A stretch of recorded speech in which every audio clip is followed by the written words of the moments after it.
ফেলে দেওয়া মাটির এই ঘরটি দিয়ে তৈরি করে ফেললাম নতুন এক ডিজাইন। নমস্কার বন্ধুরা, তোমরা সবাই কেমন আছো? আমরা তো বেশ ভালোই আছি। অনেকদিন ধরে বাড়িতে পড়েছিল মাটির এই ঘরটি, তাই হঠাৎ করে মনে হলো এটা দিয়ে কিছু একটা বানিয়ে ফেলি। আর এর জন্য প্রয়োজন একটু সময়, একটু রং আর একটুখানি ভালোবাসা। আমি নিচের দিকে হলুদ রং করে নিয়েছি আর উপরের দিকে কলাপাতার রং দিয়েছি।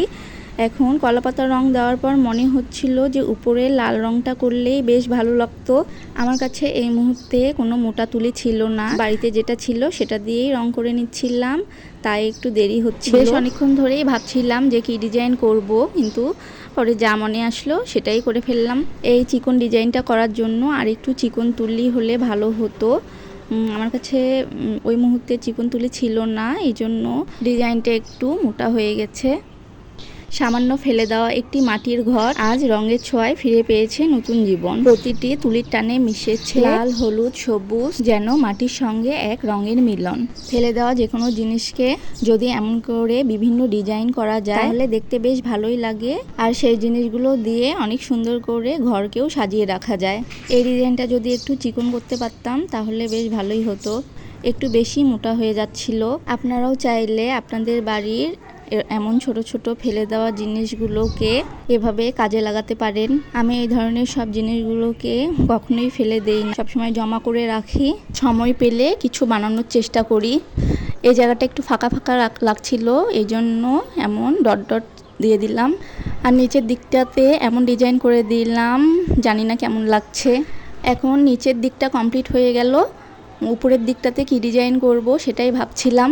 মনে হলো যে এই কালারটার উপর সাদা দিয়ে ডিজাইন করলেই ফুটবে, তাই সাদা দিয়েই ডিজাইনটা করে নিলাম।